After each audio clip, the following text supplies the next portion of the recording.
Hi, everybody. Thanks for joining me for this prayerful pause with the pastor. I think we are all deeply troubled by what's going on in Ukraine and the heartbreak, right? And so I found it timely when last Saturday, Daily Word from Unity had this to say.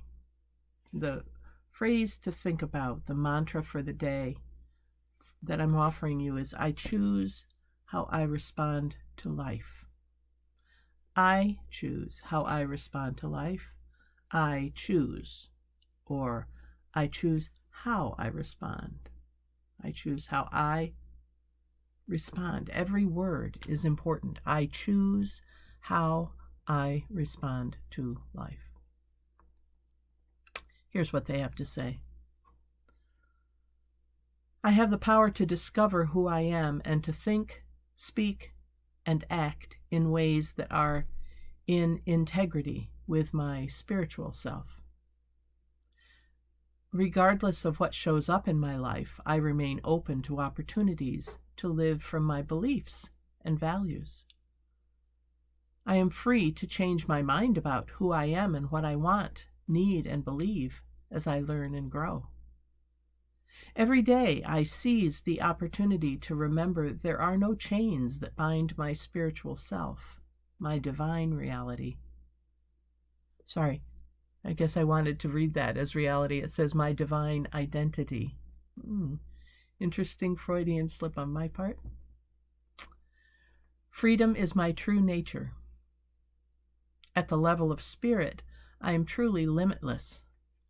I feel my innate freedom most fully when I acknowledge I always have choices about how I experience the circumstances of my life. I celebrate this freedom each time I express myself and share my truth. Yeah, really speaks to me of Viktor Frankl's book, Man's Search for Meaning. If you don't know that, it's a gem. You might want to read it.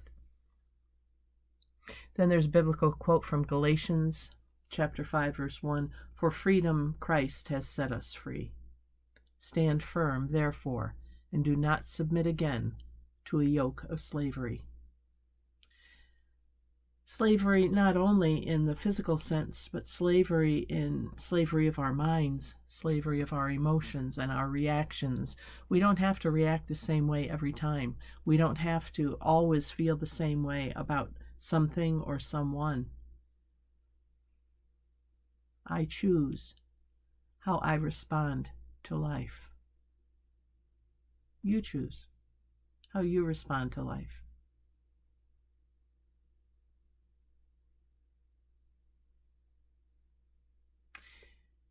When I was working with people in my first master's program back in late 70s and 1980,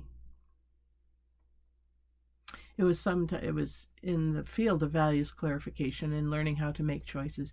And some people felt they just didn't even know how to choose. I don't have any choice. Yes, you do. You have the choice of whether to act or not act, for instance, because not acting can be a choice. Not responding. Yeah, but what if somebody says something to me? I can't control how it makes me feel. Oh, of course you can. Of course you can. Are you going to dwell on it? Focus only on that? Replay it again and again and again and again and again in your mind? Or are you going to let it work itself through and out so that you don't have to deal with it anymore? What are you going to do? We all have choices. We get to decide if this person is worth worrying about. Is their response to us worth being upset about? To us.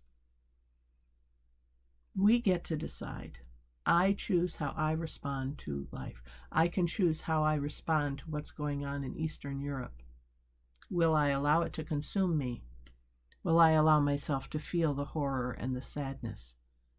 Will I allow myself to weep over Jerusalem Will I allow myself to focus on the refugees, on their plight? Or will I focus on those who are welcoming the refugees and their generosity? Does it have to be either or? I choose how I respond to life. I choose if I want to see and pray for the Russian soldiers and pray for their families who are being lied to, evidently. I choose, and you choose. You are empowered by God to choose.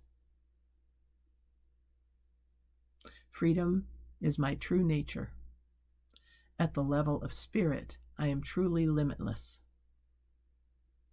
I feel my innate freedom most fully when I acknowledge I always have choices about how I experience the circumstances of my life. Something to think about for today. I hope you have a great day. Thanks for joining me for this prayerful pause with the pastor.